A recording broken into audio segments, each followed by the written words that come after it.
Hi, welcome back to the Victorious Wool podcast. I'm Victoria. This is episode 32. I checked and I recorded really recently, so I'm pretty certain that it's number 32.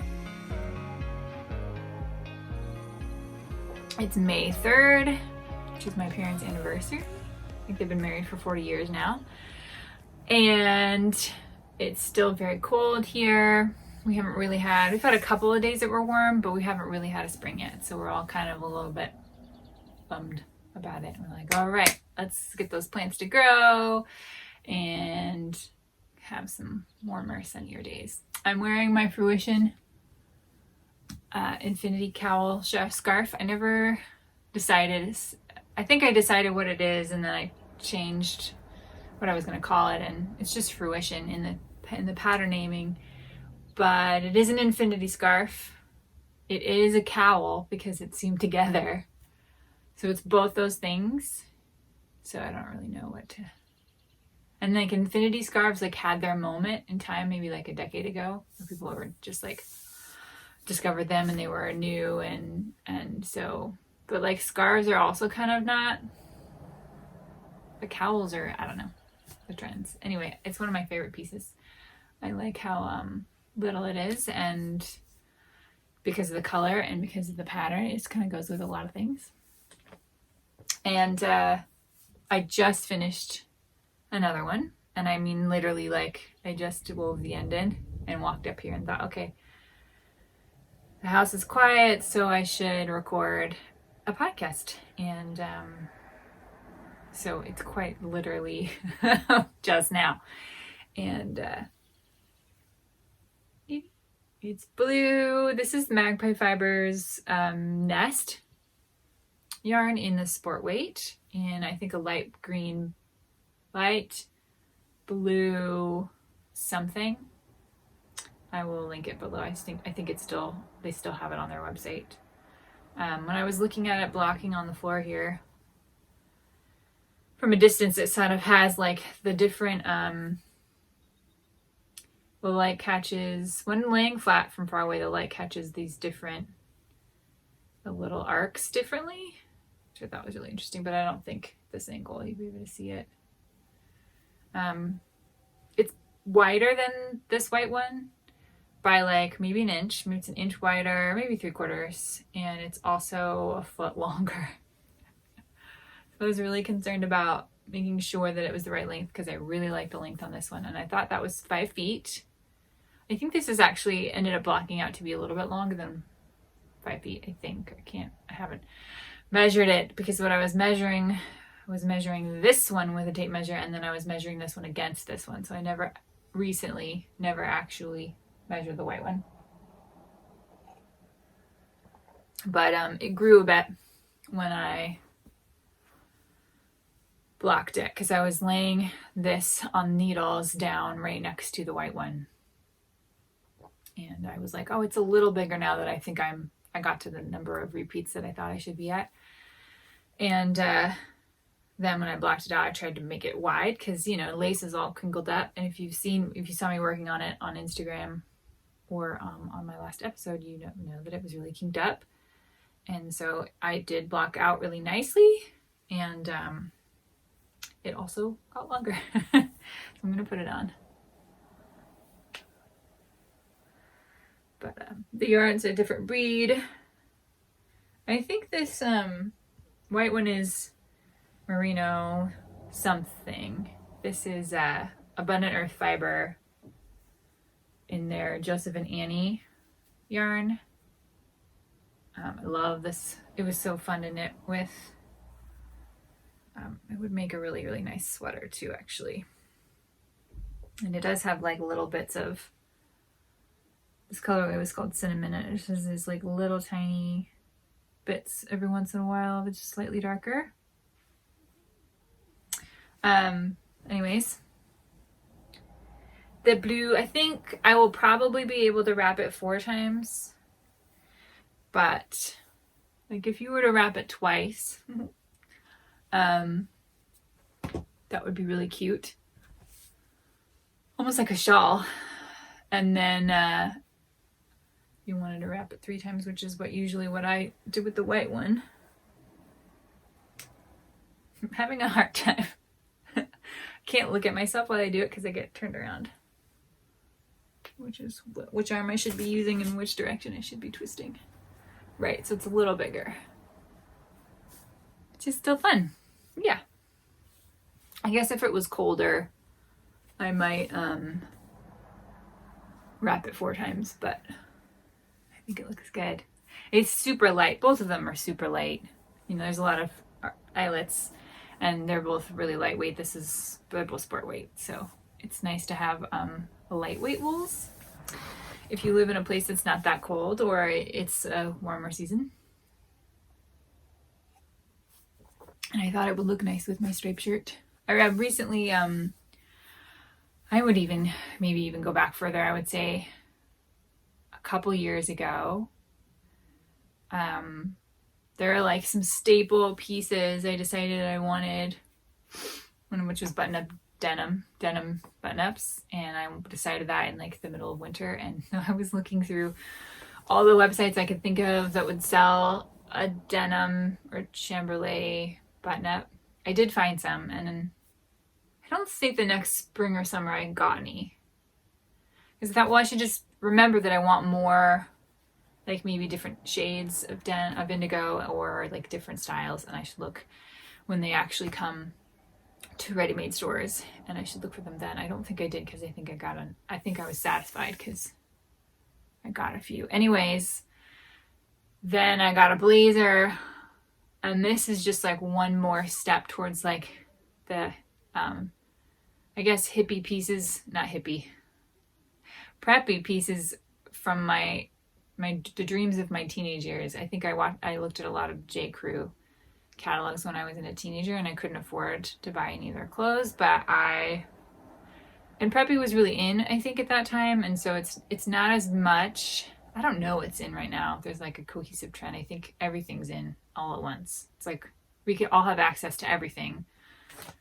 There's so much you can wear. You don't have to identify yourself with a particular style. You can buy whatever you want, whenever you want. It's so abundant. Anyways, I decided that I needed more stripes, and so I got some striped stuff, and I don't do anything in moderation, so now I have 5. I went from having actually I had 1 striped shirt that I totally forgot about. I went from having 1 to now I have like 6. So anyways, it looks fun with my lace. So that was a big deal to get that done. I've only reknit one of my patterns once before. I just did it about a month and a half ago. I redid the Farmer's Market mittens, also in blue. And that was also fun. That's my most recent pattern, and I knit it twice, kind of back to back. And then to pick up something a little older, I designed this in 2018. Picked up something a little older and did a cowl with it. And my mom was knitting it too, and she broke her arm about 10 days ago, 2 weeks ago.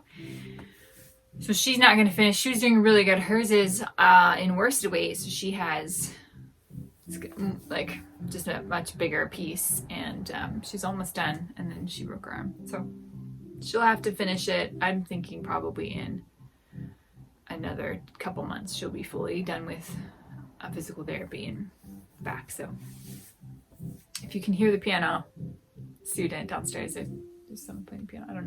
I don't know if it's loud enough for the camera to pick up.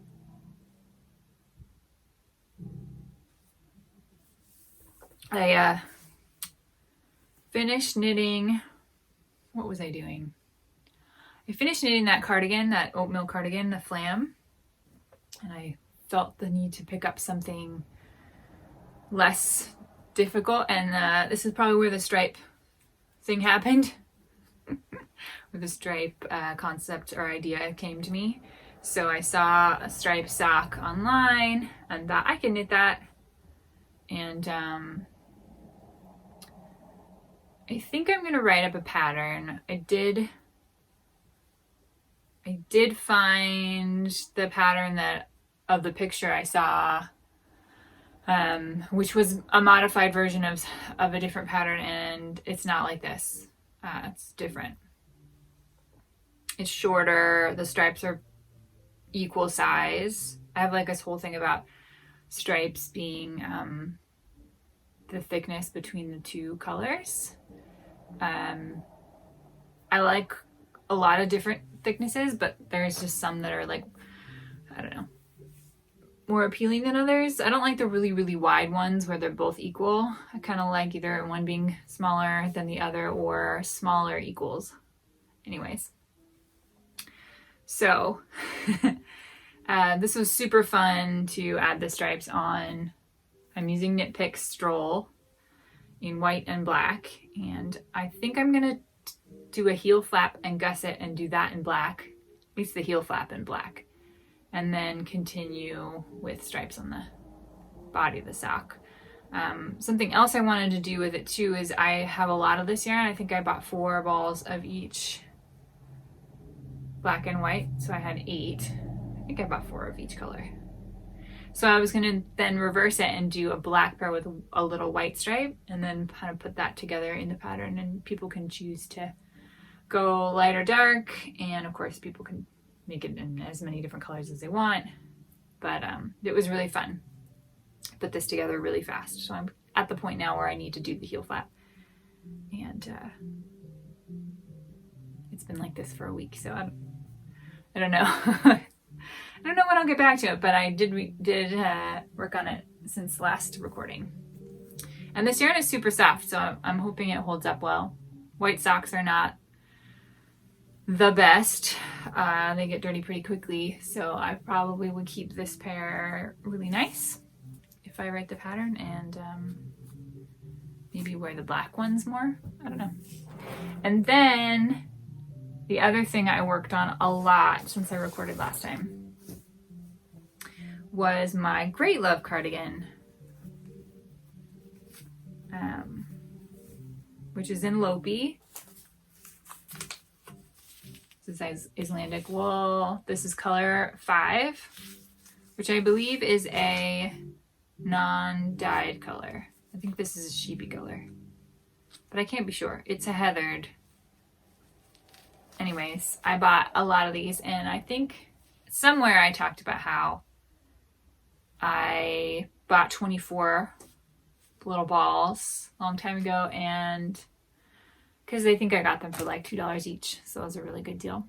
And didn't know where they all were, and I ended up using, maybe I didn't talk about this in an episode. I knit the collar of this sweater, and then I started working on the short rows on one of the shoulders, and I changed balls like late at night, and the next day I was working in the daylight, and all of a sudden noticed that it was much browner than previous. And so I came home and found that I had used color 52, which I have 6 of, I think. Maybe I have 12 of that color, which is just slightly more brown than this. Anyways, so I dripped that out. So now every time I grab a new ball, I check, and I'm like, this is number 5, right? It's number 5. So then I had to be, well, where are all the 5s? Because I have a lot of Lettlopi, and I did go in last night, and I found the other bag of 10. So I was like collecting labels. I try not to throw away labels until the project's really, really over, because I might need to know the lot numbers or count skeins. And so I seem to be missing 3 labels, which means I could have thrown them out, or they could be in a different project basket or something. But even if I only have 21 balls, that's plenty. So pretty sure it's gonna be fine. I'm just really worried unnecessarily sometimes about having enough yarn, because I tend to not buy enough. It's silly. Anyways, okay. Lots of little stories about this. I'm not gonna put it on. Maybe I'll share a picture of me wearing it.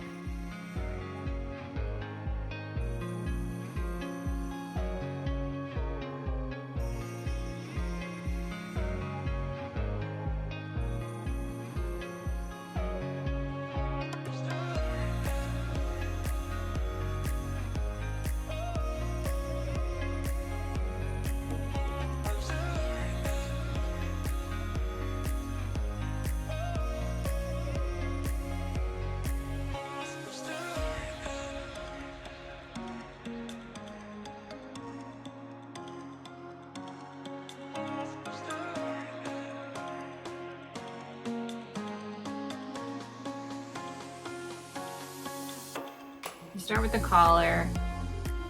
You seam these two pieces together. I think you do. This flam and this one are really similar in construction, so I might be mistaking things a little bit, but you make the collar in this really like kind of abstract way, trusting that it's going to turn into a sweater, and it does. Let me flip it so that it looks like it should. There we go. Hello.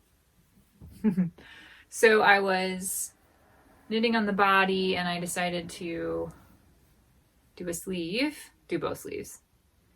And the reason for that is that with the flam sweater, I ended up knitting the sleeves and having to turn that whole sweater body over twice per round, because when you knit in the round, you've got a tube attached to a big thing. The tube gets twisted because you're knitting in a spiral, so you flip it to get yourself square. And when you have a big sweater and you're using maybe like, you might be alternating skeins of yarn like I was, and it's just really annoying. So I decided that I maybe should do the sleeves first, because this is going to be a really long cardigan. I have enough yarn to do like upper thigh length. So a while back when I was knitting the sleeves for flam, I cast on this sleeve because I thought I'll just do all the sleeves at once and then be done with it. And then I'll just spend a really long time on Sleeve Island and not come back. But I did a couple things weird with this. I've heard a couple of knitters say recently that when you knit a small circumference needles, or just knit a small circumference of knitting, that we tend to tighten up on our gauge, and I think that's true for me. So I knew I should have gone up a size, and it was like, no, it's fine. It'll be fine, is what I said to myself. So they were a little small. And then when I picked up the sleeves here, you're supposed to pick up 58, and I picked up 53, I think. I have 5 less. So I started off probably with a too tight a gauge, and I had 5 stitches less, and I started decrease right away, which is what the pattern says. Instead of actually like trying it on and looking at my arm and going, okay, my arm is, I don't need to decrease yet. Because actually my arm is relatively the same size from when it starts pretty much to my elbow. It's like the same, it's a solid tube. It doesn't, so if it was fitted, which it was that first time I knit it, I started decreasing, got really, really snug. And it wasn't like bad looking, but this is Lettlopi yarn, which is super rustic. And it can be itchy. I don't find it itchy. This Atlantic wool, you wear it on that, it's the outside layer. It's not like next to your skin kind of thing. So I would always wear a long sleeve shirt under it. But if I can't even get a long sleeve shirt under it, then there's no way that it's going to get worn. So I decided I had like, I don't know, this much. And I was sad and I ripped it out, I think Friday night. So today's Tuesday. And they're done already. So a friend of mine, Tanya, and I, we're sleeving together. I like sleeving when other people are sleeving. So we can talk about our sleeves every day and be like, how far did you go? And you just like are encouraged to continue to knit together. And it's fun. Makes it fun. I like to send progress pictures. Another picture of a black sleeve a little bigger every day. And I started with this little keeper here. That's where I started yesterday morning. So I knit a lot yesterday. Didn't really do much else. It was my nothing day. And I didn't bind off. I still have a barber cord in here because something else I've decided to do is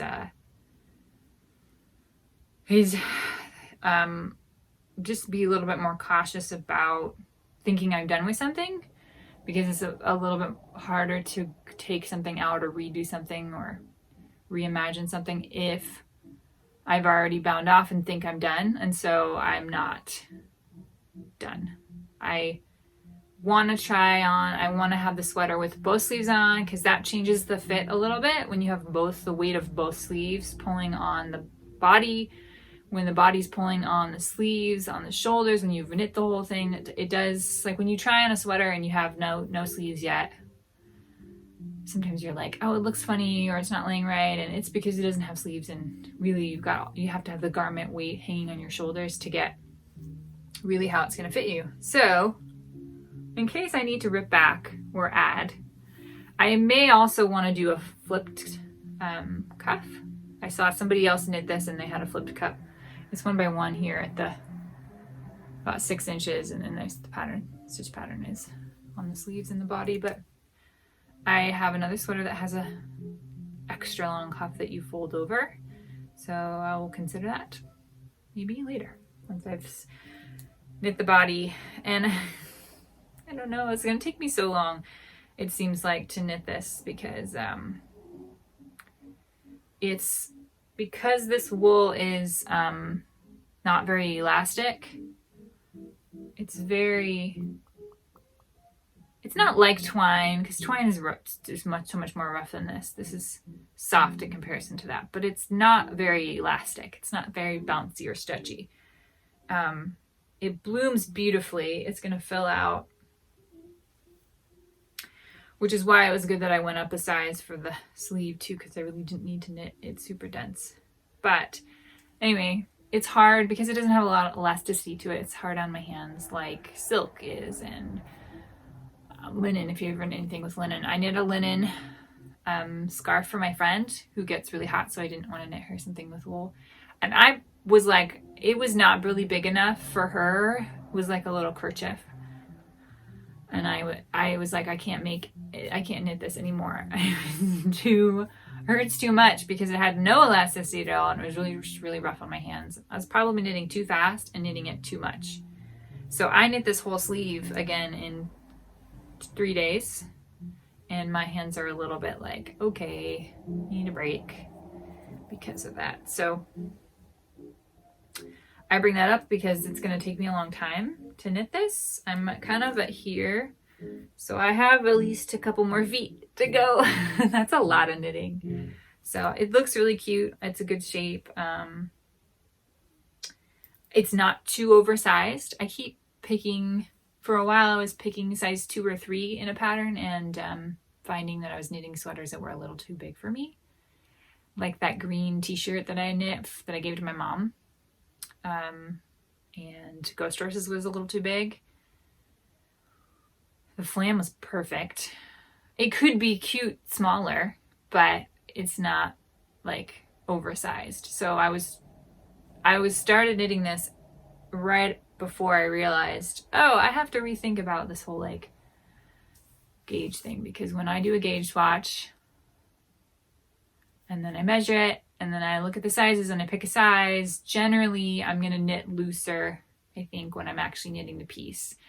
It depends on the materials, and that's not something I can really measure, but I've knit enough sweaters now where they're slightly too big. When I was knitting the smallest size all the time, because I was like, I'm small, so I'll just knit the small size. And actually it had to do with realizing that the bust measurement is not your bra size, but your actual full bust. I was picking my bra size for a really long time, which worked out because I was probably knitting a little looser when I knit sweaters. Anyways, all those things in my experience are telling me that I need to knit a slightly smaller size. So probably a size 2, or not necessarily trying to match. I don't know. It's different for every sweater, because every sizing from designer to designer is different. I can't just go, oh, I'll knit the second size. I do actually have to look at it and figure it out and make a calculated risk, or yeah, it's a calculated risk. Anyways, it's not too big. And it's definitely gonna, at this point, before blocking, look like it'll be a little smaller than the photos, but this yarn can grow, so it might bloom out. And so I'll finish sleeve number 2, and then I'll move on to the body, and I think it'll take me a long time. It'll take me a long time to get there, which is fine because it's May now, and I'm not gonna want to wear a Lettlopi cardigan. I might actually wear it if I had it right now, but I'm hoping that the weather will improve before I'm done. Yeah, today is like high 40s, which is not bad. It's just that we should be in the land of 50 degrees now and 60 degrees for many months. That's where we should be. Okay. Those are like my action items, my movement forward. I trying to be more proactive about posting on Instagram and posting about what I'm doing, and I wrote a newsletter recently about creativity, abundance of creative abundance, because I was noticing that when I had an Instagram idea, if I wrote it down or typed it up and organized the idea, I got a lot of ideas. Like, I had so many. It's still happening, but I'll wake up and I'll come up with, while I still have sleep, like 3 or 4 ideas will occur to me, and I'm like, oh shoot, I need to write these down. So I have a sticky note pad next to my bed, and I'm like writing, like lying down, so I can read it later, but it's just like the bare bones of, and then I'll go through and write up all these captions. I have all these captions for posts, and especially with I'm looking for it, it's right here, especially with knitting Fruition again, and coming up with like a lot of different ways to post about it. And I took all these photos and video, and I did a time lapse of me blocking it, and now I'm kind of that's what I need to do next today, is take all those ideas, all the captions I wrote, and all the content I filmed, and I need to like plan them, put them together. And for some reason, it's hard to do that and do it consistently. It's nice to do it all at once. It's nice to do it with a cohesive plan in mind, but it's always just, it takes up time, I guess. I'm resisting, can you tell? But it's funny because usually when I have to do Instagram, I have none of that. I don't have an idea, I don't have a caption, I don't have content, I don't know what to post. I'm like, what do people want to see? What have I done recently? And now I have all this stuff, and it's like, okay, I still have to sit down and I still have to plan it. I put together a big calendar, which is helpful because I want to be able to see what I posted and when, and all the ideas, and I want to be able to move them around and stuff. And so this is helpful. Anyways, and one of the things on the list is to had a couple of fun shawl ideas, get something else going. There is a shawl of mine coming out with Brooklyn Tweed's summer collection in June, which I can't show you yet. I don't have it. They have it.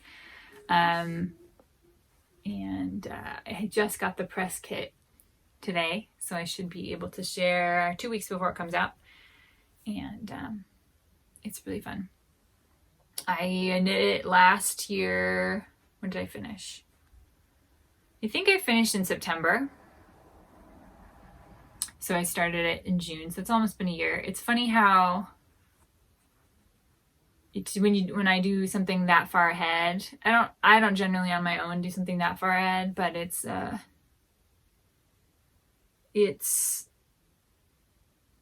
there's different stages of experiencing it, because you're in it and you're doing it and you're on a deadline, and their layout and their plan and all that stuff and their timeline, and that was really fun.